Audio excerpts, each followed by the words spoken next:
Mes cuisses sont raides! Mes cuisses sont raides! Oh! J'ai un wax on glow dans l'oreille! Oh! Tu m'as surpris. Hein? Tu m'as surpris. Bienvenue au balado soirée peinture sur cette belle joke de banane dans l'oreille qui est un Warpstone Glow. Ah ouais, Phil il est prêt avec son chat. Épisode 124 aujourd'hui. Bienvenue à tout le monde. On tient à remercier l'Abyss, fier commanditaire du podcast. Aujourd'hui, on a un sujet bien spécial.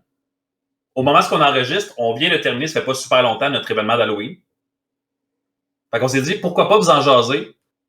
Warcry d'Halloween, notre plus gros projet, je pense, en termes de taille, en termes d'envergure qu'on a fait. On a reçu beaucoup de questions sur Internet. Il y a beaucoup de gens dans l'événement qui avaient des questions. On sait que vous étiez super intéressés. On a mis plein de vidéos pendant le processus. Fait qu'on s'est dit, on va vous garder tout un épisode juste là-dessus. Est-ce que vous êtes prêts, les gars? C'est un gros projet, mais c'est un gros épisode. Yeah! D'énergie, moi. Faut juste que tu te rappelles les moments qu'on a passés dans le garage où tu mangeais des Doritos et t'en laissais tomber sur la table. J'ai pas mangé de Doritos, c'est des techniques de weathering. Ben, justement, je suggère qu'on commence par la peinture de la table. Je pense que beaucoup des commentaires qu'on a eus sur Internet, beaucoup des commentaires qu'on a sur les photos aussi, ou les gens qui nous ont vus à l'événement, qui nous posaient des questions, c'était comment vous avez fait, c'est quoi la recette, qu'est-ce qui est arrivé, de où vient l'inspiration. Fait que je pense qu'on pourrait commencer par là. Qu'est-ce que vous en pensez? Excellent! Donc, je pense qu'on pourrait y aller pour tout ce qui est l'idée de faire un zone mortalis. C'était une idée qu'on avait depuis un certain temps. C'était pas nouveau. Là, même qu'au Grand Clash, on en avait déjà fait un petit peu. Fait que Phil s'était donné déjà à faire du zone mortalis à l'époque, là, genre 2 ans, je pense, pour notre événement de Russérésie. Puis, fouillez-moi pourquoi. J'écoutais un podcast. Je sais, ça a l'air niaiseux, OK? Je sais. C'est un autre podcast. Fait que là, c'est pas un podcast qui nous fait concurrence vraiment, là. C'est Old Gods of Appalachia. Appalachia? En tout cas, les vieux dieux de l'Appalache. Qui est un podcast d'horreur, mais qui est très gritty 1920. Ça se passe tout dans les Appalaches de 1920. Puis c'est tout sur des monstres. C'est tout sur des légendes. C'est tout ce savoir-là. Puis là, j'étais comme... Il y a sûrement quelque chose qu'on peut faire pour l'Halloween qui fit avec ça. Il y a sûrement quelque chose... Il y avait sorti Hive Secondus aussi pour Necromunda. Puis là, on dirait que dans ma tête, il y a comme une espèce de mix qui s'est fait. Puis là, j'avais Monstre, Hive Secondus, Zone Mortalis, Warcry, Halloween. Let's go. Ça a été comme la genèse du projet dans ma tête. Évidemment, c'est un peu impossible de penser à comment est-ce qu'on fait du Warcry dans du Zone Mortalis sans que ça a l'air d'être du Zone Mortalis. Fait qu'on va pouvoir en parler un petit peu après, mais on a fallu, pour que le projet prenne forme, il a vraiment fallu se lancer à faire une table énorme. Ça l'a demandé des recettes, des techniques, ça l'a demandé des décisions aussi. Fait que, parlant de recettes, pour ceux qui nous regardent, l'inspiration de la recette, c'est ça. C'était green. Sybariite green. Même affaire. C'est similaire. C'est similaire. Sybariite green étant l'inspiration de ce que je voulais dans les couleurs pour que ça fitte avec... Sur la caméra, ça paraît peut-être pas super bien, mais tout le art de Hive Secondus est tout fait en espèce de bleu-vert. Puis on passe notre temps dans le podcast à faire des jokes. Quand on parle avec Phil, on parle de recettes. Incubi Darkness, c'est comme le running gag de la peinture de Games Workshop qui est utilisable dans tout pour n'importe quoi. Puis je me suis dit... Ou Stegadon Green en cas d'extrême nécessité. Stegadon Green étant mon backup, effectivement, quand j'ai plus d'Incubi Darkness. Fait en regardant les arts, je me suis dit, OK, il faut que peu importe ce qu'on fait, il faut que ça aille dans Sybariite Green. Et là, ça m'amène à la première journée de peinture qu'on a eue, moi puis Phil. Phil, te rappelles-tu de notre discussion de primer? Quand on est allé toutes les tuiles sur le sol dans mon garage? Non, vas-y. Le primer. On est allé là. On est allé là. Sur dans quel projet de cave qu'on s'embarquait ou sur quelle couleur qu'on allait utiliser? Quelle couleur qu'on allait utiliser? Parce que j'avais déjà fait un test de tuiles en contraste. Fait que Ouais, une puis moi, tuile. ça, c'était vraiment pas une bonne idée. Puis, c'est ça qu'on a découvert. Puis moi, j'avais déjà fait des tuiles pour le Clash. Fait que là, Exact. c'était comme comment qu'on en fait le double. Puis là, c'est là qu'on en est arrivé. Au début, je pense qu'on a pogné des cannes de peinture style Inky Darkness. Puis là, on faisait comme en peinture. Tu sais, on va faire une couche de base, un highlight. Puis à la fin, c'était juste Sybarit Green. Tant que cette canne-là, c'est proche de ça. Il en reste plus. Prochain vert. La première job de primer, on avait un noir. T'as fait. Non, Kev, on peut pas partir du noir pour pouvoir le faire. J'étais comme, ben, si on part du noir, ça va être assez foncé. Qu'est-ce que t'en penses? T'étais comme, ok, whatever. On l'a fait en noir. Ensuite, on prend la canne, puis là, c'est là que tu parles de ton highlight, Sybarit Green. Ah, puis de Sybarit Green. La canne de Sybarit Green? Il n'y avait pas de canne. Non, mais Il faut comprendre. On utilisait des cannes de quincaillerie, genre style Sybarit Green. Fait que la canne, pour vrai, là, parce que moi, tout ce que j'avais en tête, c'est Sybarit Green, c'est un peu comme, c'est la fin. Genre, je veux que des tuiles, les murs, je veux voir du Sybarit Green. Après ça, plus foncé, plus pâle, ça me dérange pas, mais je veux qu'on aille vers là. Après ça, si le gradient, il descend. Vers là.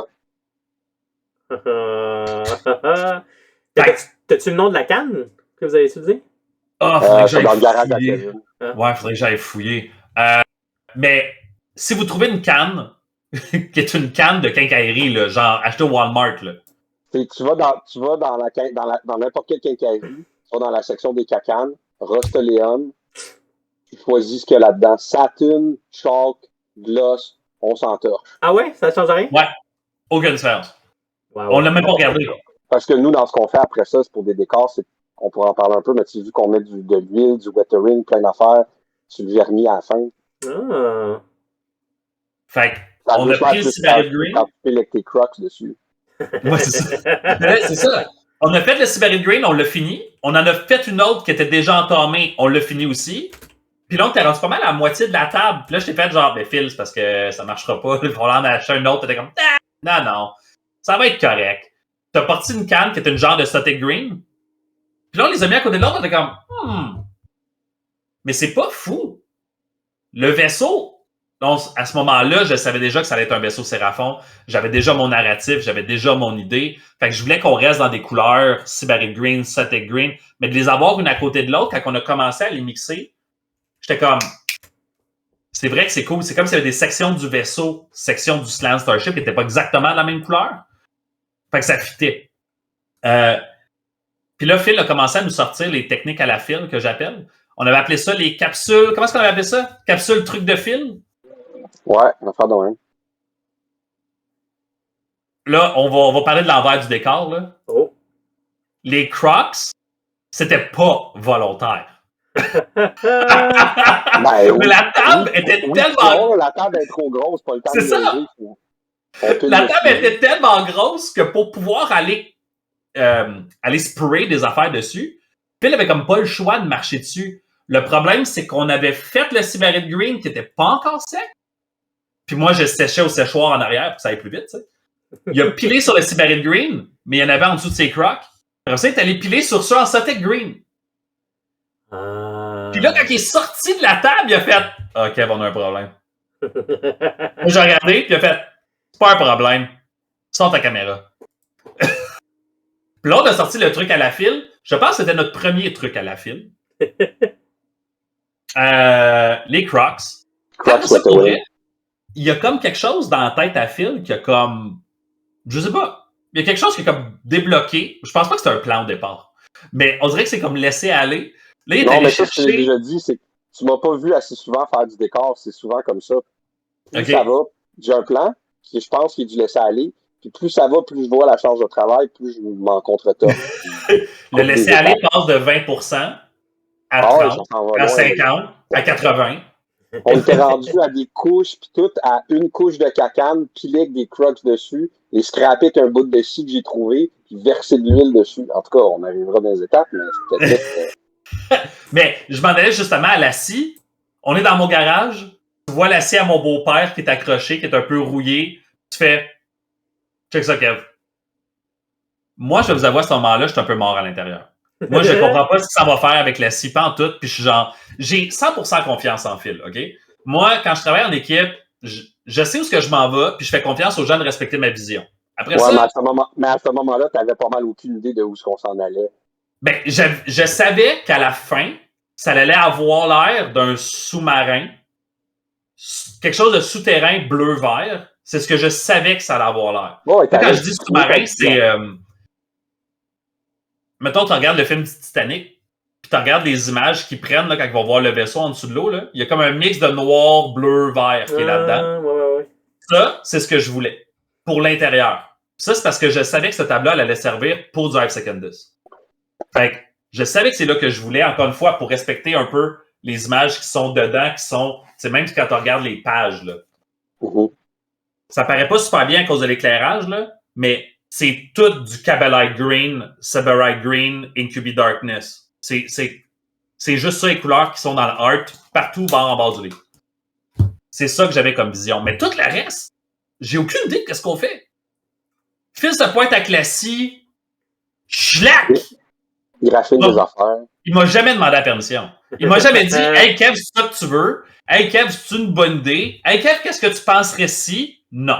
Schlac! Puis il me regarde avec un gros sourire, puis il fait « Sors ta caméra, on en a un autre. » Fait que tu sais, j'ai suivi Phil là-dedans, j'ai trouvé ça très cool, parce que dès qu'il m'a montré les traces de pieds qu'on avait sur les tuiles, qu'il m'a montré les graphiques, puis les espèces de poussière que ça laissait aussi, je trouvais ça vraiment cool parce que ça faisait vraiment comme des scratchs. Puis là, je peux plus m'empêcher. J'ai demandé à Phil, mais pourquoi on fait ça? Qu'est-ce que ça donne? Puis là, c'est comme de l'usure. Mais c'est de l'usure à la grandeur. Fait que ça va être random quand tu vas mélanger tes tuiles.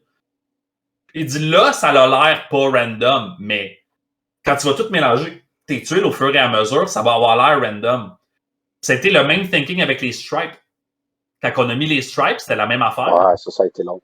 Ça a été pour vrai, pour que les gens comprennent. C'est le bout le plus long. En plus, on l'a fait sur une foutue méga table. Une journée, on a commencé à 1h l'après-midi, on a arrêté à 7h le soir, puis on était focus. On n'a pas dîné, on n'a pas soupé. On était vraiment in the zone. Je ne suggère pas à personne, j'avais tellement faim après. Mais on était tellement in the zone, puis on s'était dit, c'est aujourd'hui que ça se passe. Il faut que la peinture elle aille avancer jusqu'au point où est-ce que là, on peut aller faire le métallique. Parce que ça, c'est une décision qu'on a prise pendant qu'on le faisait, quand on a vu la table au complet. Phil m'a dit, penses-tu que ça vaudrait la peine de faire le métallique comme sur mes tuiles? Parce que sur ses tuiles, à lui, il avait fait du métallique. Puis il y en avait qui n'en avaient pas. Puis j'ai dit, pour vrai, j'aime pas qu'il n'y ait pas de métallique parce que le métallique casse le bleu qui peut être vraiment intense. Là. Le Sybarite Green, là, il pop. Puis Phil, il me disait, ben inquiète pas, on va mettre de l'huile. J'étais comme, je comprends, mais le silver, pour moi, fait toute la différence. C'est comme cadrer le mode. C'est comme les trims sur un shoulder pad. Tu peux faire des trims de shoulder pad bleu de Ultramarine pour la compagnie qui les a bleus, mais waste of time pour moi. Mais bon, ça, c'est bon. Fait que ouais, c'est ça. Fait que on a fait le jaune. Il fallait tout sécher au séchoir. Puis là, j'ai eu un petit moment de doute. Je me suis dit, ce projet-là va-tu aboutir? On va-tu se rendre à l'Halloween? C'est gros, là. Puis après ça, le challenge qu'on s'était donné, c'est il faut que je fasse toutes les bordures en dedans d'une semaine. Parce que la semaine d'après, on se rencontrait avec toi pour pouvoir faire le weathering, pour pouvoir commencer le travail sur le weathering. Puis là, on finalement, parle pas des décors. Non, on parle pas des décors. On a fait que les tuiles ici, là. Fait que, fast forward, David arrive, on se fait une journée où est-ce qu'on peinture sensiblement juste le silver. Oui. Qu'est-ce qu'on a fait d'autre après? On a-tu juste fait le silver? Oui, on a juste fait le silver, puis après ça, moi puis Phil, quand toi t'es parti, parce que t'avais un rendez-vous en soirée, t'avais un souper. Oui. T'as quitté à l'heure du souper, vers 6h à peu près. Comme ça, moi puis Phil, de 6h à 8h, on a fait que du Dirty Down. Parce que là, le silver était rendu sec. Fait que là, on avait toutes les tuiles. Le silver était sec, il était cadré. Fait que là, on s'est dit, c'est le moment. On fait le dirty down. Mais là, c'est le dirty down sur une 12.5. Fait que, on n'avait pas assez de dirty down. J'avais jamais travaillé avec du dirty down avant cette journée-là. Fait que moi, tout ce que je dis à Phil, c'est Phil, moi, je sais pas ce que je m'en vais. Il regarde la tuile que j'ai faite. Tu te rappelles-tu, Phil? Ouais, Kev, ça paraît. J'étais OK, mais qu'est-ce qu'il faut que je fasse? T'étais comme, il faut que ça a l'air random. J'étais comme, mais c'est super random. T'étais comme, non, t'as trop réfléchi. C'est random. C'est là qu'on a juste versé des buckets d'eau sale avec du dirty down sur toute la table, puis je l'ai suivi avec une guinée. La guinée de hobby. La guinée de hobby, le pot de yogourt avec du dirty down puis de l'eau sale. Pas de gaspillage. Un coup que tout ça était fait, on laisse ça sécher. La semaine d'après, Simon, David, moi, Phil, là, c'est les décors. Et les tuiles. Fait qu'on a eu notre expert. On a eu notre expert avec David. On a réappliqué les mêmes genres de techniques. Fait qu'on est resté encore dans le verre, salir, utiliser, là, Simon nous a montré, on a fait ces techniques de corrosion. Fait qu'on est resté dans le même thème que la table, mais c'est tout. Encore là, je pense pas que tu as tout compris ce qui s'est passé. Puis on s'est fait une chaîne de production pour un peu les mêmes étapes qu'on a faites parce que là, on voulait mettre des posters, faire du pochoir. Fait que c'est ça. Le projet a beaucoup été donc de c'est quoi qu'on veut comme produit final, puis qu'on découvre avec du décor, ben il faut couper les coins ronds. Puis ce qu'on t'avait dit puis qu'on a fait, puis que là, si on en refait d'autres pour finir d'autres trucs, c'est mieux de le faire en grosse batch puis en gang que de faire genre comme 3 murs, une tuile, parce que c'est mieux de le faire tout d'une shot, surtout pour des projets comme ça que de le faire genre par étapes. Là. Ça en fait beaucoup trop. Sinon, d'en faire deux tuiles, après ça 3 tuiles, après ça 4 tuiles. Okay. Toi, ton impression, David, en nous voyant aller, ça avait l'air de quoi? Ah, c'était la job, là. C'était un immense job. Là.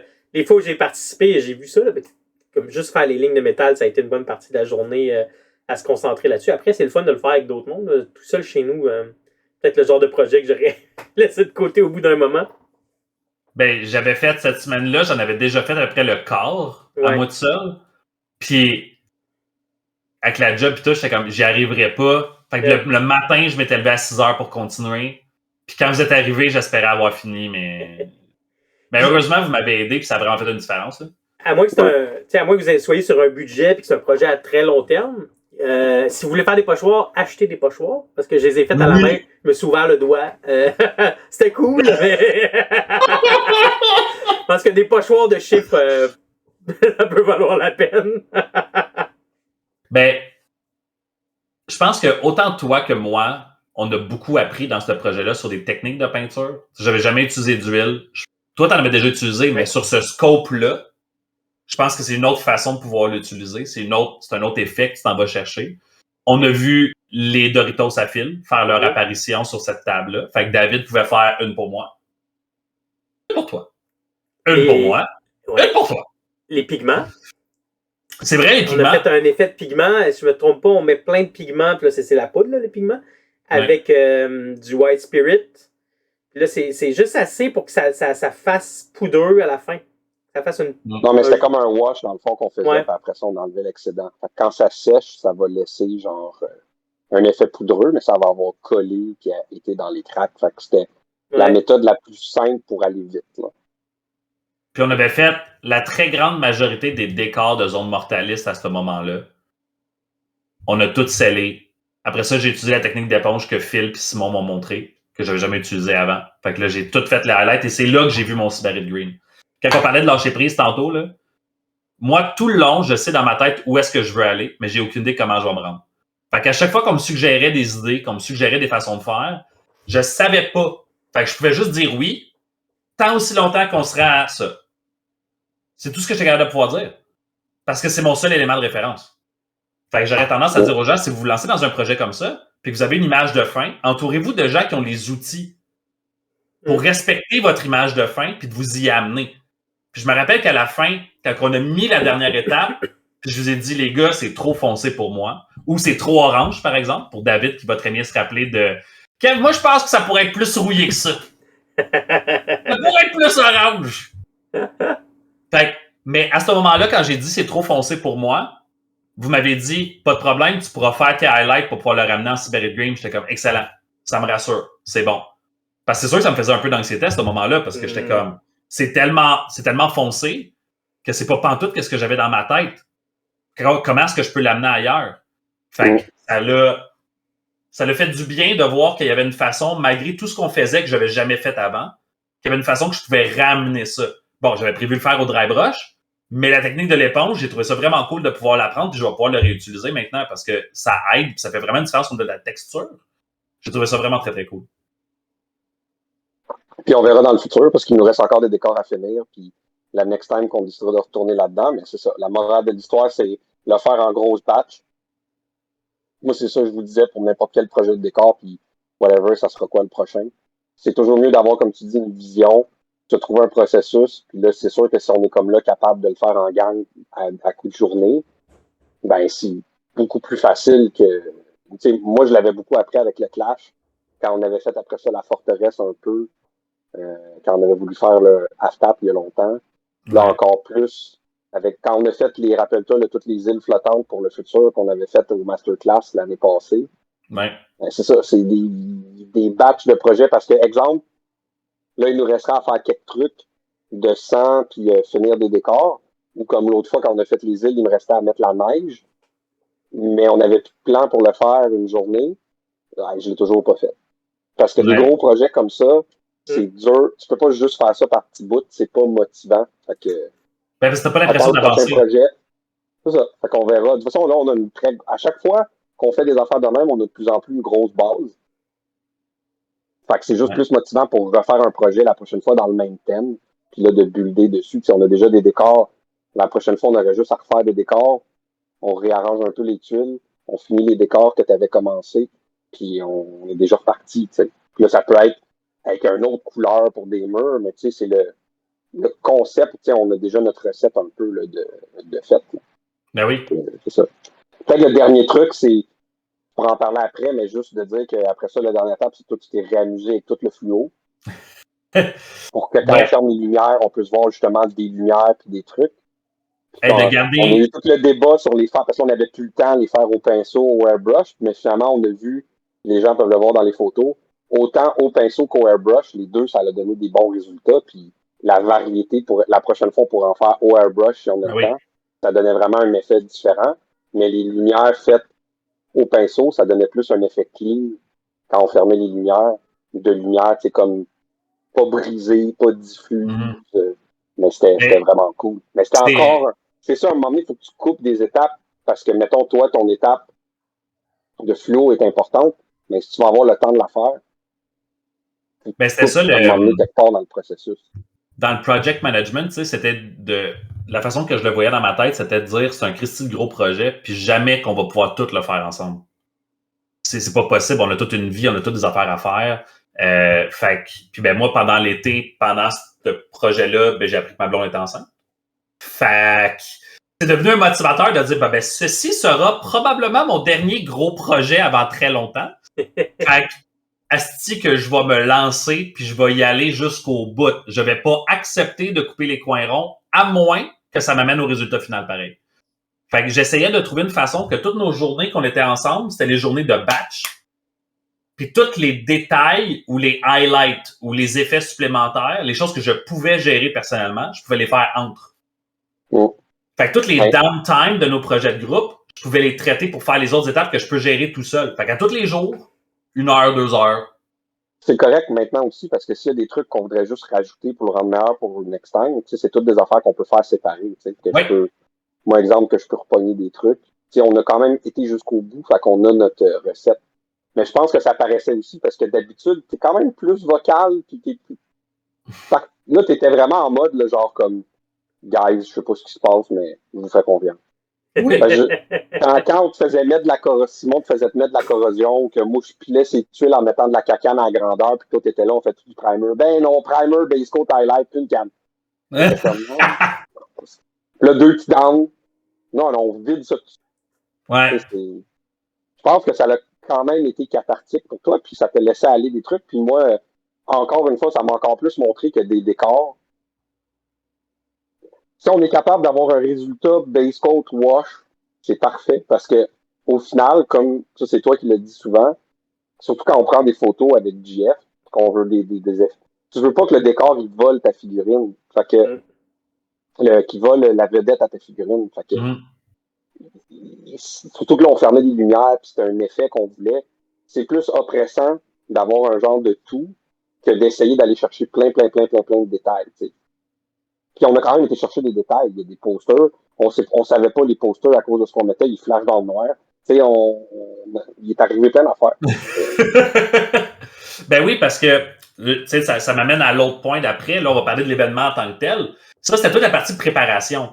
Mais l'événement en tant que tel, j'avais la même vision. Quand je parlais tantôt du podcast de Old Gods, c'est un feeling horreur, creepy. C'est ce que je voulais aller chercher. C'est l'Halloween. Comment est-ce que je peux m'assurer dans l'animation? Comment est-ce que je peux m'assurer que dans l'animation, on va respecter ça? Fait que dans l'animation, le truc numéro 1 que je me suis dit, c'est quoi les éléments d'un film d'horreur? C'est quoi les éléments d'un livre d'horreur? C'est comme ça que je l'ai bâti. Un peu comme, honnêtement, c'est peut-être parce que j'ai fait longtemps du DM là, dans Donjon Dragon, mais j'étais comme, c'est l'ambiance qui va décider si c'est de l'horreur ou si ça l'est pas. C'est pas la table en elle-même qui va pouvoir le dire. La table, c'est un élément, mais il faut que l'ambiance autour fit. Puis là, on est dans un sous-sol à l'Abysse, avec d'autres personnes qui viennent jouer à d'autres jeux autour, avec des serveurs qui viennent te porter du café puis de la bière. Tout ça, ça fait pas horreur. Fait que je vais passer rapidement certains éléments que j'ai choisis, puis après ça, on pourra en jaser rapidement. Puis je vais terminer en faisant un tour d'horizon des règles de comment est-ce qu'on a organisé les affaires, puis de comment est-ce qu'on a organisé les petites parties puis les grosses parties. Fait que je reviens à l'animation. J'ai fait une poche que j'avais achetée à l'époque, gagnée à un Warhammer Anniversary.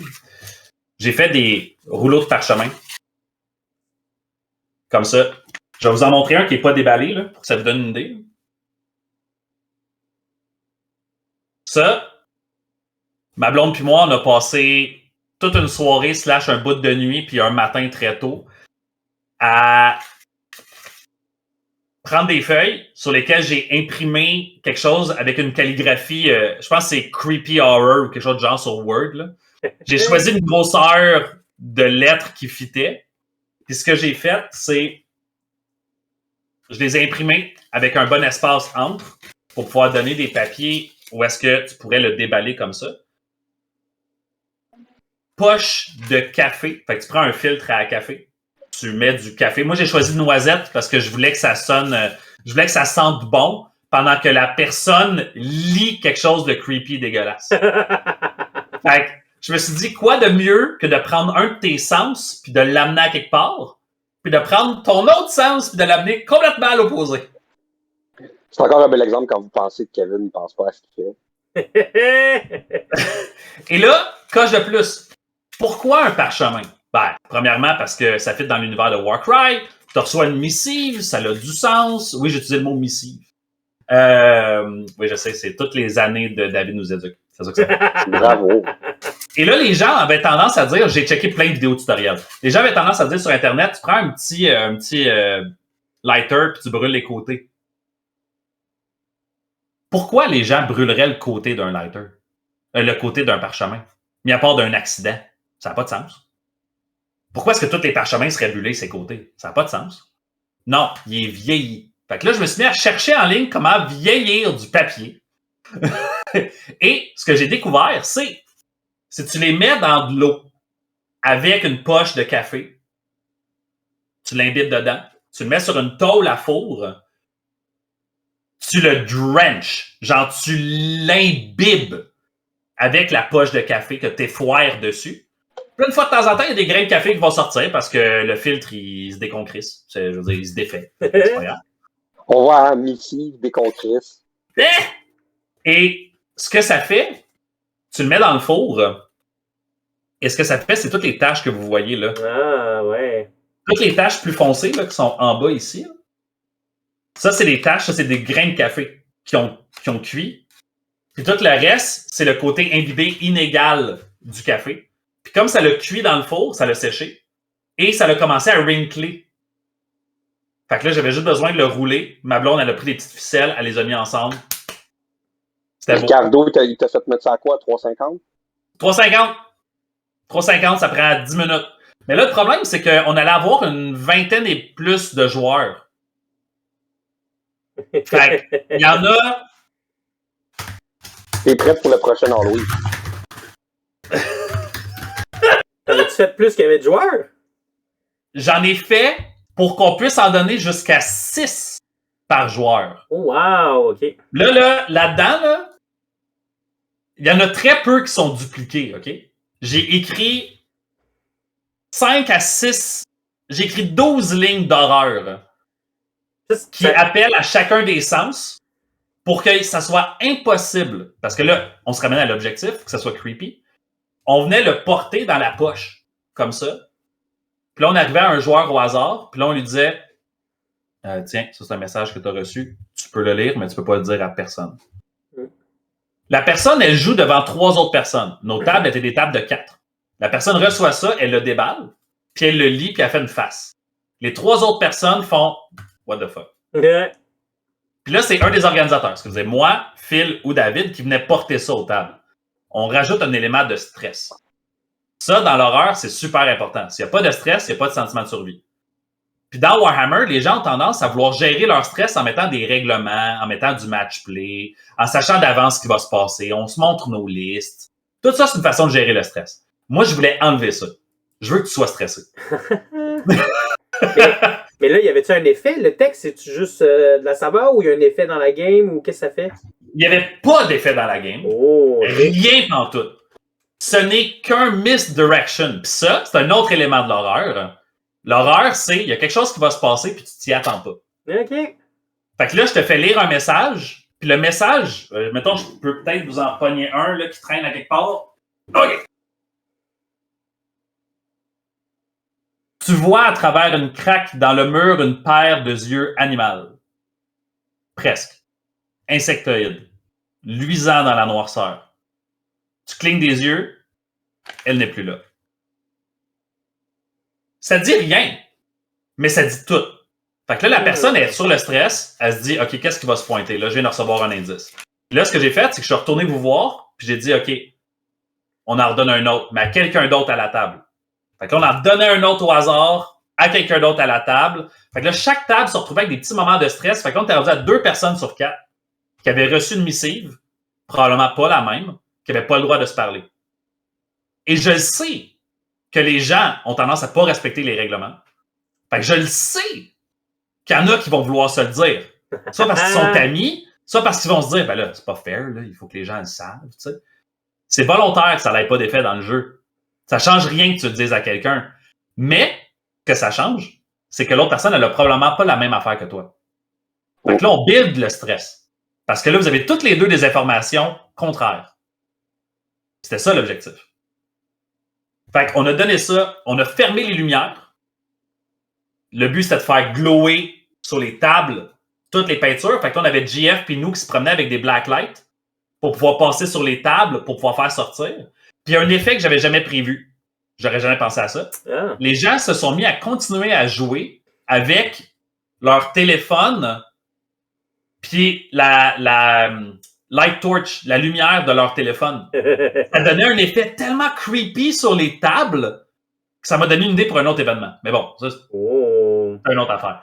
Mais j'ai trouvé tellement cool. Les gens, ils voyaient leur modèle, puis ils étaient comme « Oh my God, mais c'est tellement cool! » Puis là, JF est arrivé avec la blacklight, ou nous autres, puis ils étaient comme « Wow! » Parce que le mur, toutes les lumières étaient peintes en rose, mais sous le blacklight, il sortait rouge, rose, mauve. Ça donnait un autre look à la table. Même chose pour les posters, Phil l'a dit tantôt. Les posters, ils blacklight, fait qu'ils sortaient dans le noir aussi. Ouais. Et sur la table, j'avais peint des fantômes. Et là, c'est le dernier petit bout de règlement que j'ai rajouté. Je voulais rajouter un effet creepy. Et dans l'effet creepy que je voulais aller chercher, c'est que tu sais pas à qui tu peux faire confiance. Tu le sais, tes opposants, c'est qui? C'est les 3 autres personnes autour de la table, mis à part toi. Mais les fantômes qui sont au milieu de la table, ils me donnent un bonus, mais ce bonus-là, il reste-tu? Ils restent-tu pas? C'est-tu des alliés? C'est pas des alliés? Ils vont-tu m'attaquer tantôt? Ils vont-tu pas m'attaquer tantôt? Encore une fois, on build le stress, on garde l'immersion de l'événement. J'avais demandé à David de m'amener des villageois. Il m'a dit, j'ai des villageois de saga, Kevin, ça marche-tu pour toi? Je suis comme, c'est parfait, c'est creepy as fuck. Ça n'a pas rapport du tout dans une table de zone mortalis. Personne ne va comprendre pourquoi est-ce que c'est là. J'avais même écrit une petite histoire pour pouvoir expliquer pourquoi est-ce qu'il y avait des petits-enfants, parce que c'était pas mal tout des petits-enfants ou des mamans avec leurs enfants. Dans un vaisseau de Slann, j'avais écrit une petite histoire pour pouvoir expliquer pourquoi est-ce qu'il y avait des réfugiés qui étaient allés se cacher là-dedans, parce que c'était la seule place où ils pouvaient trouver ou aller se cacher des intempéries dans le monde de Gur. Le vaisseau de Slann s'est crashé dans Gur. Fait que si tu veux trouver un endroit pour aller te protéger, tu tombes dessus par hasard, tu vas là. Ce que tu sais pas. Les fantômes avaient un effet spécial qui s'appelait Trick or Treat. Je vais l'expliquer tantôt. Mais pourquoi est-ce qu'ils sont morts, ces personnes-là? Ils sont morts à cause de... Gene Stealer. Mouse Train, Gene Stealer. Oh, wow. Ouais, là, on le voit pas super bien. Je suis désolé. Ce que tu es en train de montrer à l'écran, est-ce que c'est les modèles de la boîte de Hive Secondus? Ouais, dans le fond, les Mouse Train Gene Stealer de Hive Secondus, je les ai toutes peintes pour ça. J'ai aussi peint une gang de Gene Stealer normale qui n'était pas corrompue. Et j'ai aussi peint les petites têtes yeux flottants de Hive Secondus pour pouvoir aller avec, pour faire comme des Sentry qui se promènent à l'intérieur du Slann Starship. Ils ont comme évolué, c'est comme des bactéries qui ont évolué. L'idée de mettre ces créatures-là, c'était de dire, il y a une créature cauchemardesque, on peut pas la décrire. Elle ne fit pas dans Age of Sigmar. Elle est tellement horrifiante qu'il n'y a rien qui existe qui peut la définir. Parce que ça n'a jamais été vu.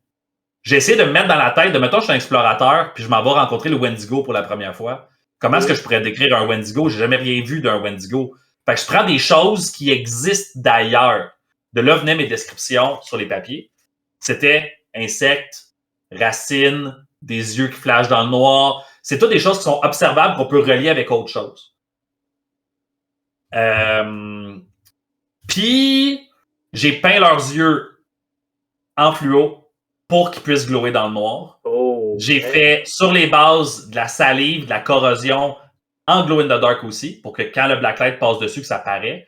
Fait que quand ces bébites-là apparaissaient, à un moment donné, dans la première game, 4 contre 4, on ferme les lumières, les Gene Stealer apparaissent. Les gens se sont mis à capoter. Oh my God, c'est un Gene Stealer! Oui, toi, tu sais que c'est un Gene Stealer. Mais dans Warcry, ça n'a pas de stat, un Gene Stealer. Dans Age of Sigmar, ça n'existe pas, un Gene Stealer. Fait que c'est juste une créature cauchemardesque du Realm of Heaven qui a été enfermée par les Slann parce qu'ils n'étaient pas capables de les détruire. C'est juste ça. Fait que les fantômes étaient là pour pouvoir représenter les victimes de ces bébites-là. Et ça prenait un final boss, ça prenait quelque chose. Puis je voulais pas le mettre dans notre premier scénario. Je trouvais qu'il y avait déjà bien en masse d'affaires dans le premier scénario. Fait que j'ai décidé qu'à la grosse table, il y allait avoir des final boss. C'est là que j'ai peint le Mouse Train Alpha. C'est là que j'ai peint... J'avais déjà peint ce Carnifex Screamer Killer-là. Ah ouais. Je trouvais que ça fitait dedans. Fait que j'ai pris nos figurines du défi Tyrannide qu'on avait fait à la sortie de Léviathan, que j'avais peint en speed paint à l'époque. Je les ai sortis pour cet événement-là pour représenter la race alien de Heaven, cauchemardesque, horrifiante, qui t'empêche de sortir. Vous autres, là, quand on a fermé les lumières, quand on prenait les photos, vous avez vécu quoi, vous autres, autour de la table? Vous avez vu quoi? Parce que moi, j'étais un peu occupé dans l'événement, là, mais vous autres, donnez ces lettres-là... Je sais pas, moi, ce que je voyais surtout, c'est que c'était différent pour les gens. OK. Surtout quand tu fermais les lumières, puis le monde était comme... Tu n'étais pas habitué à ça, il y avait une thématique. Tu n'avais pas nécessairement expliqué tout, dans le sens que tu voulais que les gens vivent une expérience. Ben, c'était pas une game de Warcry ou de whatever jeu de Games Workshop traditionnel. On donnait des parchemins, mais ça faisait pas partie d'une règle ou d'un pourquoi. Fermer les lumières, le monde a vu le résultat, mais quand c'est arrivé et qu'on checkait les décors, il était comme OK. Puis là, les gens, on n'avait même pas rouvert, mais il y avait des gens qui continuaient à jouer dans le noir. Tu sais, le monde y embarquait. Fait que, tu sais, je pense que c'était quand même réussi ton idée que tu voulais que les gens ils vivent quelque chose de différent. Tu sais.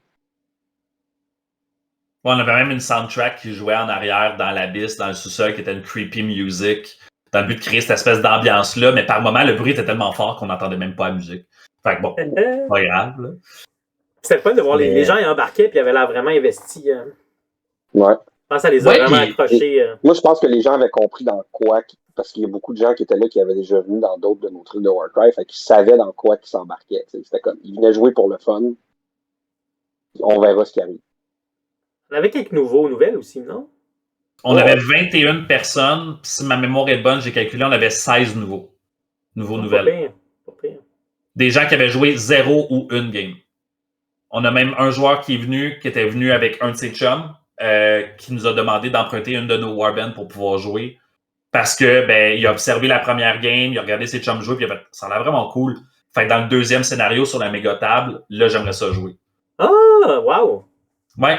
Fait que c'était vraiment nice, mais j'aime ça ce que tu dis, Phil.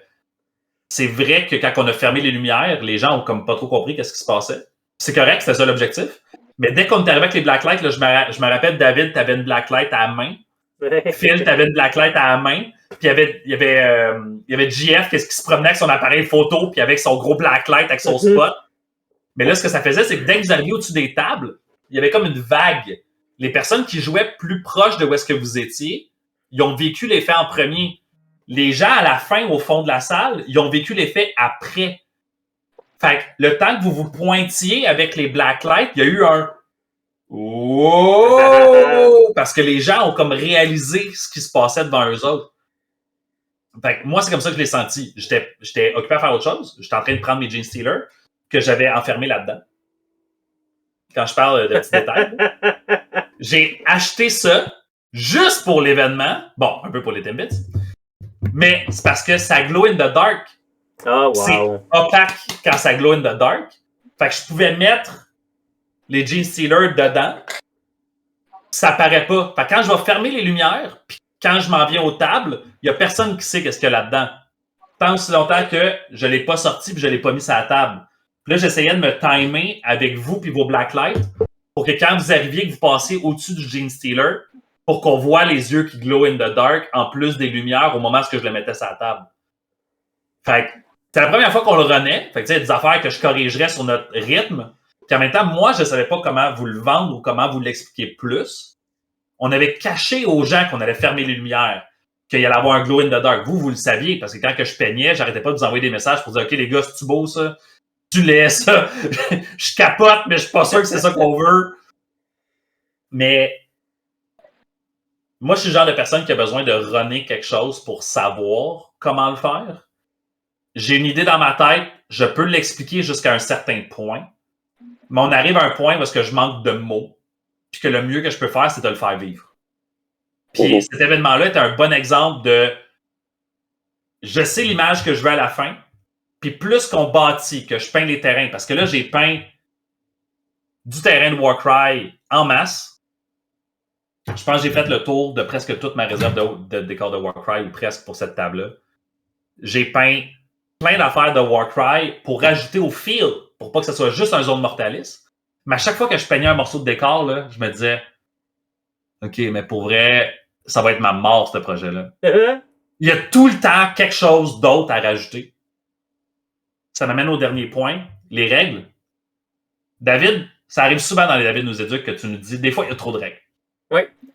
Des fois, il y a trop de règles.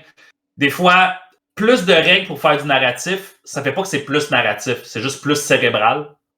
C'est plus complexe. C'est plus compliqué. Ça fait qu'on n'est pas dans l'immersion. Ça a tout du sens ce que je dis? Oui, tout à fait. Est-ce que tu as l'impression que le premier scénario avait trop de règles? Il y avait trop d'affaires? Tu peux être honnête, c'est correct. Je sais pas. J'ai pas joué. Quand tu as vu les gens jouer, est-ce que tu as eu l'impression que les gens ils étaient overwhelmed par les règles ou est-ce que tu as l'impression que c'était plutôt smooth et c'était plutôt fluide? Parce qu'on avait quand même 16 niveaux. Ça avait l'air fluide, ouais. OK. C'était un de mes soucis numéro 1 quand j'ai planifié l'événement, c'est que je me disais, OK, less is more. Fait que tout ce que j'ajoute doit être dans l'ambiance puis dans le contexte et non pas dans la table. Fait que les fantômes, par exemple, j'ai donné une règle qui s'appelait Trick or Treat. J'ai pas pu me rendre jusqu'à l'effet que je voulais. Je voulais imprimer des cartes Magic qui seraient le Trick or Treat puis que les gens pigent dans un deck de cartes. Puis ça, je vous aurais donné ce job-là, de pouvoir aller faire piger les gens. Mais malheureusement, j'ai manqué de temps, la job a été intense, fait que j'étais comme, bon, ça va être un des 4. J'ai écrit des règles dont le thème de la règle était une règle d'horreur et chacune d'entre elles était un cadeau. Trick or treat, mais c'était juste des treats. Il y a des gens qui ont tellement eu peur des fantômes qu'ils avaient peur qu'il y ait un trick qu'ils n'ont pas demandé les faveurs des fantômes. Jusqu'à temps que quelqu'un le fasse. Et que là, il se fasse dire, ah oui, Kevin roule un D4, 4, tu gagnes Spider Climb. Tu peux courir sur les murs, puis arrêter ton mouvement parallèle au mur. Perpendiculaire au mur? Je pense que c'était perpendiculaire. Perpendiculaire. Ouais. Je suis pas ingénieur. Perpendiculaire au mur. Fait que là, les gens étaient comme, what? Fait que là, le Stormcast, il peut courir sur le mur, arrêter son mouvement à côté de mon bonhomme dans ma zone. Fait que dans le fond, mon bonhomme, il est là, puis le gars, il est là. Puis là, il peut se battre avec moi. Je suis comme, yep. Parce que, faut se rappeler, si on joue dans un genre de Mortalis avec 4 joueurs, il n'y a pas beaucoup d'espace pour bouger. Dans les règles de Warcry, tu n'as pas le droit de bouger à travers les modèles ennemis. Je voulais trouver un moyen de faire en sorte que les gens puissent bouger malgré ça pour pas que ça donne un espèce de melting pot de bataille d'oreiller. Ouais. J'essayais de réfléchir à empêcher ça, puis je me suis dit, les fantômes. Fait que sur 4 options, j'ai mis 2 options de mouvement. Un qui peut passer à travers les murs, pour tous ces modèles de sa Warband. Je m'en sac durant tout un tour. Fait que ça permet de pouvoir shifter le board au complet. Ouais. Mais c'est aléatoire. Et le 4, c'était Spider Climb, donc tu fais bouger sur les murs à l'horizontale et arrêter ton mouvement dans la case d'un ennemi, dans sa zone, mettons, de contrôle. Tu pouvais le charger de cette façon-là, mais tu fais juste le faire avec des 3 modèles.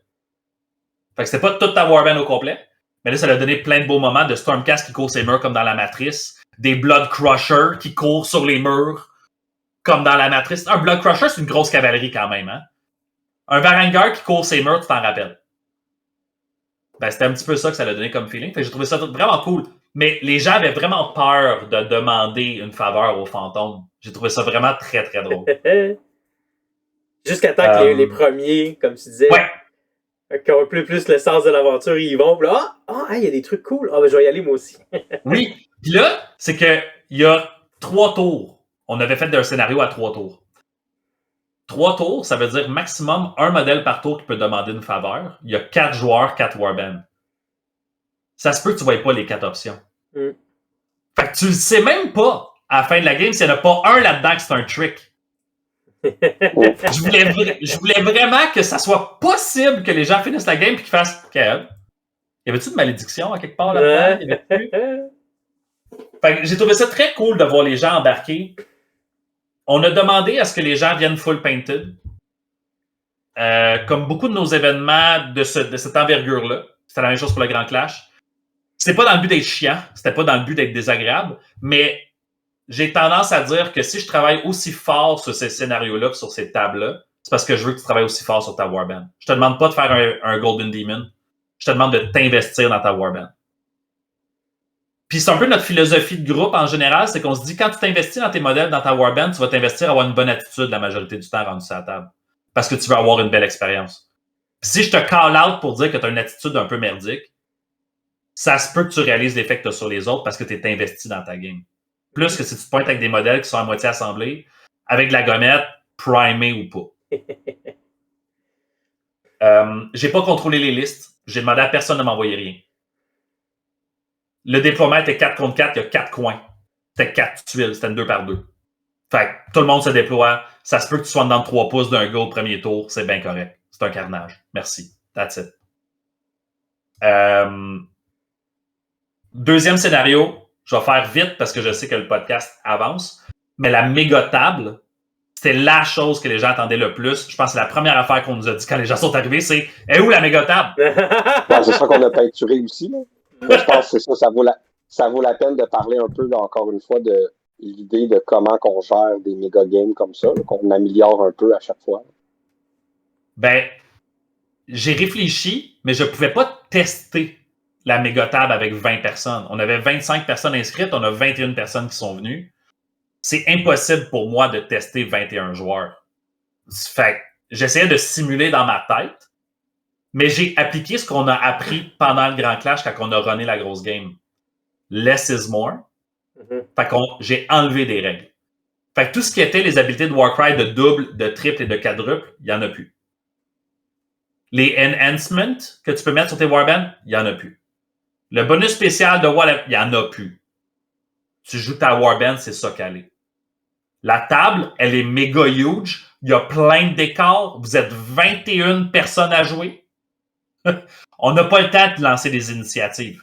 Mais vas-y. Je pense qu'il y a quelque chose d'intéressant dans ce que tu dis, dans le sens où tu as une idée, c'est 21 personnes autour d'une grande table, puis tu n'as pas le temps de tester.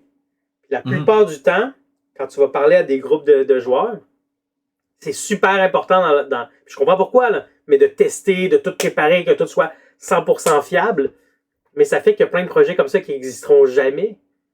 Ouais. C'est quoi la balance entre j'ai une super bonne idée, je sais que je ne pourrais pas la tester et la préparer à 100%. La balance entre je laisse aller parce que ce ne sera pas parfait et mais non, je le fais parce que l'expérience parfaite, à la limite, c'est celle qu'on a faite, pas celle qu'on n'a jamais faite.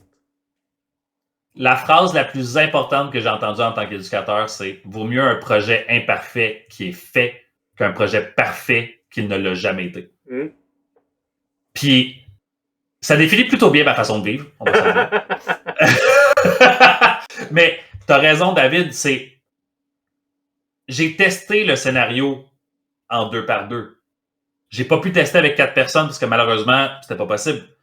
Parce que on avait organisé une journée et ça n'a pas marché. Mais j'ai testé avec ma blonde qui a joué 3 games de Warcry dans sa vie. Donc, dans ma tête, elle est la personne la plus représentative de toutes mes nouvelles personnes qui arrivent. Elle va vivre les fantômes, le Blacklight, les Genestealers, tout. J'ai créé les War Scrolls pour les Genestealers. Je voulais savoir si c'était trop fort. Je suis parti de quelque chose qui existait déjà. Sur la grosse table, là, j'ai pas sorti de Genestealer. Ça vaut pas la peine. Il y a 21 personnes autour de la table. Je vais pas sortir des bébites en plus pendant que les gens jouent. Sauf pour les boss finales. Puis là, c'est ça. Moi, ce que je me disais, c'est quoi l'objectif de fin de ce scénario-là? Pour que ce soit narratif, il faut qu'il y ait une histoire en arrière de ça. L'histoire que je bâtissais à travers le premier scénario, c'était, il y a des bébites mystérieuses qui habitent là-dedans qui sont tellement fortes que tu veux pas te pogner avec. Et tu viens prendre des trésors. À un moment donné, il faudrait que tu quittes avec tes trésors, right? Fait que le deuxième scénario, c'est juste logique que tu sacs ton camp avec les trésors. Pour te donner un incitatif, je vais te faire comprendre dans le premier scénario qu'il y en a plein des bébites de même. T'es mieux de sacrer ton camp.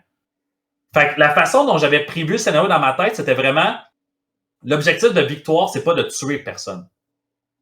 Tu peux gagner en tuant personne. Mais la majorité des gens autour de toi vont peut-être pas prendre la même décision que toi. Ça se peut qu'ils veulent te tuer. Ça se peut que tu ailles à te défendre. Puis là, je me suis dit, mais mettons que ça donne une course à juste sortir de la table, ça serait plat. Si c'est un vaisseau si cauchemardesque que ça, que peu importe qui l'aurait trouvé avant ne s'en est peut-être pas bien sorti, comment est-ce que je peux faire ça? Boss final. Donc, les 4 coins de la table. Ouais, exactement. Je voulais que ça donne ce feeling-là. Je voulais que les gens fassent comme « Oh shit ». Et c'est exactement ce qu'on a eu. On a fermé les lumières. Bon, on s'est fait avertir par l'Abysse disant que tout était sur le même circuit électrique. Fait que quand on fermait les lumières, ça tuait tout ce qu'il y avait dans le sous-sol. L'ordinateur fonctionnait encore, mais mettons la petite fontaine au chocolat qu'ils nous ont amenée, t'as fini. Les petites salles de Donjon Dragon avec l'électricité en dedans, fini. Hey. Fait que, cette fois-là, on l'a pas fermé ben longtemps, fait qu'on a moins de photos en blacklight, malheureusement. C'est le côté négatif. Mais quand on a fermé les lumières puis qu'on a sorti les grosses bébites, les gens avaient déjà vu les petites bébites. Fait que quand on a fermé la lumière la deuxième fois, une autre leçon d'horreur, quand tu penses que tu sais ce que tu sais pas ce que tu sais. Fait que t'as déjà vu un Genestealer, t'as jamais vu un Genestealer Alpha. t'as déjà combattu un Gene Stealer. Quand tu vois le Gene Stealer Alpha, tu le sais que l'autre d'avant, il était tough. Celui-là, tu le sais que tu ne peux pas te le pogner tout seul, parce que l'autre d'avant, c'était pas possible tout seul, ou peu possible. Fait que là, t'as pas le choix d'aller chercher de l'aide. Et comme ils sont aux quatre coins de la table, et que les sorties sont aux quatre coins de la table, vous n'avez pas le choix de travailler ensemble. Fait que là, on a vu des gens se faire des petites promesses. Ça, j'adore ça. Dans les grosses parties, moi, j'aime ça. Alors, vas-y, là, puis m'a t'aider. Dès que je peux charger, je m'en viens. Le gars, il avance son Skaven, ça va se battre avec. Squash. Plus de Skaven. Le Stormcast est rendu de l'autre bord. Puis ça va sortir par l'autre coin parce que le gars, il a détruit l'autre bébite. Toutes des deals pas respectés, je trouve ça cool. Parce que ça crée une interaction entre les joueurs qui crée du stress, puis qui crée de la communication, fait qu'il y a une expérience commune. Ça, c'est ce que je déplore dans le wargame en général. C'est quand les gens jouent à un wargame comme qu'ils jouent à Magic. Rien contre Magic, mais c'est possible de jouer à Magic sans regarder ton adversaire dans les yeux. Juste en regardant tes cartes et en les mettant sur la table. Moi, quelqu'un qui fait ça à Warhammer, ça me tue bien raide. Si je veux faire ça, je joue à Tabletop Simulator. Je veux qu'on vive quelque chose ensemble. Fait qu'en ayant 21 personnes autour de la table, les gens nous ont suggéré plein de belles options que j'aurais jamais pensé faire avant. On a enlevé l'initiative. Parce qu'évidemment, je ne vais pas demander à tout le monde de lancer leur initiative de Warcry, ça n'a pas de sens. On est allé en tour horaire. Les gens nous ont dit, c'est vraiment long. As-tu pensé? Si on fait un tour horaire, ça veut dire que la personne qui joue à la fin, elle va toujours jouer à la fin. Ça veut dire qu'elle pourrait attendre 20 minutes avant de jouer, une demi-heure avant de jouer. Je suis comme, ouais, c'est vrai que c'est long. Qu'est-ce que tu penses qu'on fait un tour horaire puis un tour pas horaire? Fait que la dernière personne termine et commence. Donc, elle joue 2 fois d'affilée. Je dis, ah! Intéressant. 2 fois tous ces modèles ou 2 fois un modèle différent? Elle joue un modèle à la fois. Fait qu'elle joue un modèle, puis après c'est un autre modèle. Puis chaque personne joue un modèle. Et à un moment donné, il y a quelqu'un qui nous a suggéré, penses-tu qu'on pourrait jouer 2 modèles à la fois? Penses-tu que ça changerait quelque chose? Puis moi, ce que j'avais fait dans les règles, j'avais mis, on s'entend, là, c'est une méga table. La première question qu'on a reçue dans l'événement, quand on a montré la méga table, c'est comment tu vas faire pour qu'on puisse bouger sur cette table-là? On ne va jamais se rendre au milieu. Premièrement, j'ai fait déployer tout le monde au milieu.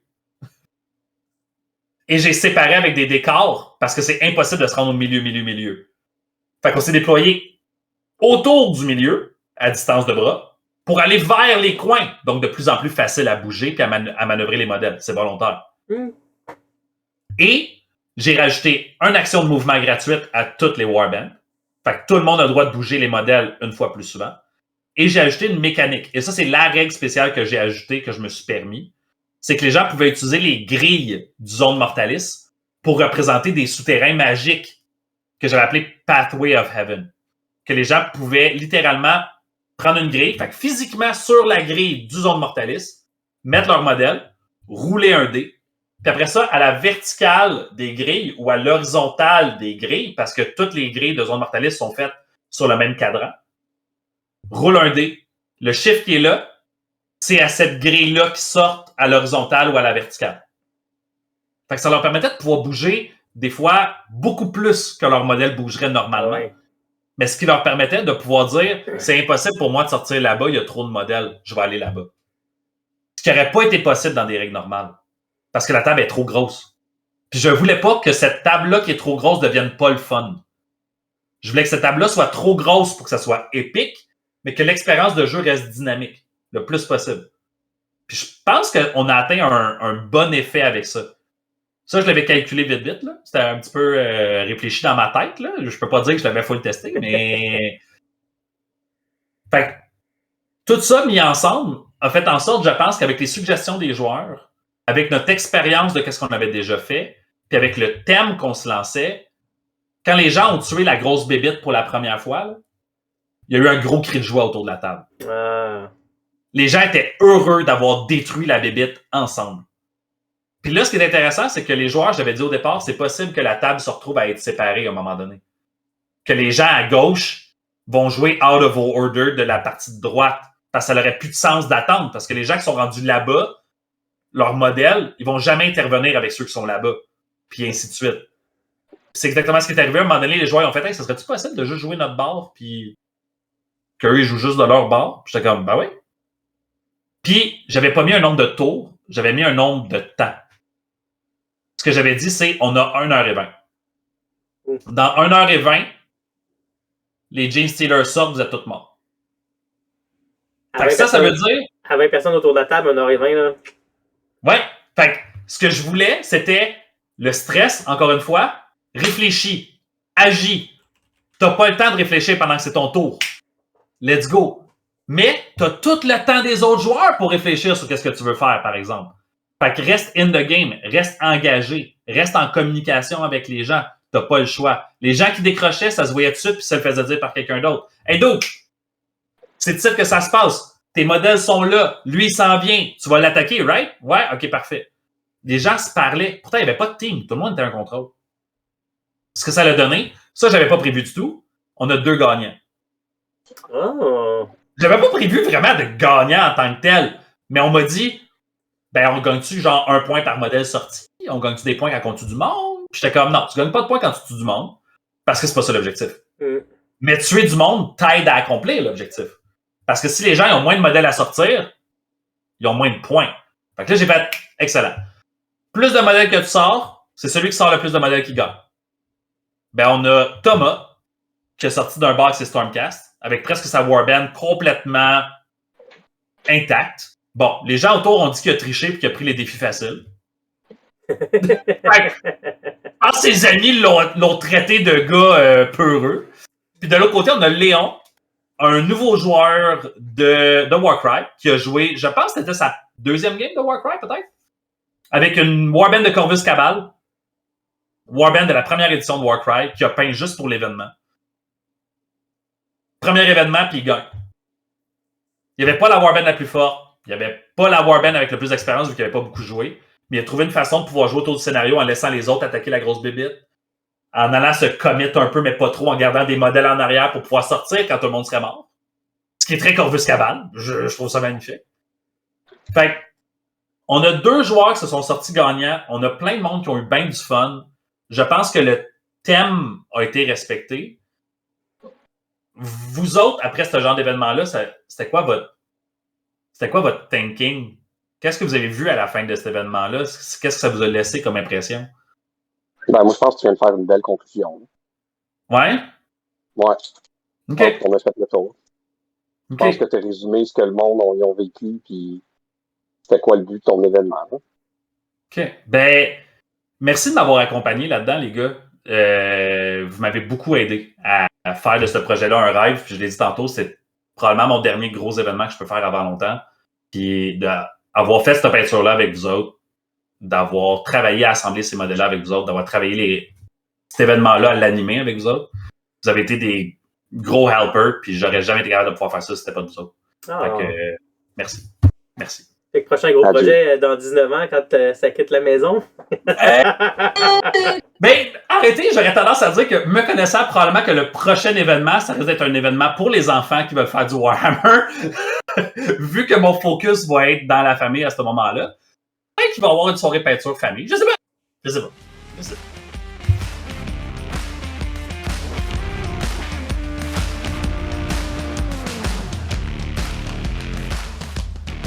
Fait que ben, c'est tout pour nous autres. Merci tout le monde. Si vous avez aimé l'épisode, on espère que vous aimez ça. On espère que ça vous a inspiré aussi. On a quand même parlé de plein d'affaires. Toutes les photos, toutes les choses qu'on sort pour nos événements, il y a plein de médias sociaux qu'on a. Fait que je vais commencer par le premier. Soirée peinture, le balado, c'est notre page Facebook officielle. Là-dessus, on sort toutes les photos de GF, par exemple. Tous nos événements qu'on annonce là-dessus, fait que vous pouvez vous inscrire là-dessus. On a aussi soirée, puis les épisodes, évidemment, qui sortent à chaque semaine. On a Soirée Peinture, la communauté, qui est le groupe où les gens partagent. Fait que, par exemple, les gens partageaient leur Warband de Warcry là-dessus, posaient des questions, c'était vraiment cool.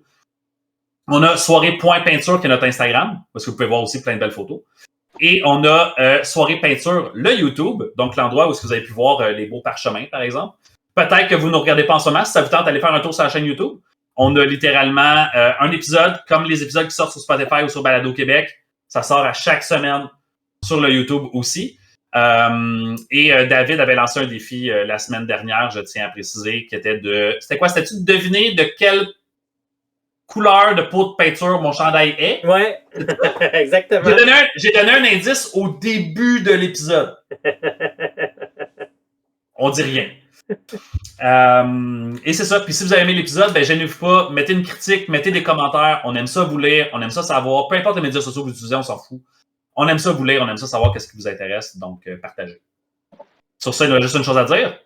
David? Pigment orange. Oh! Phil? Ici. Bonne soirée peinture.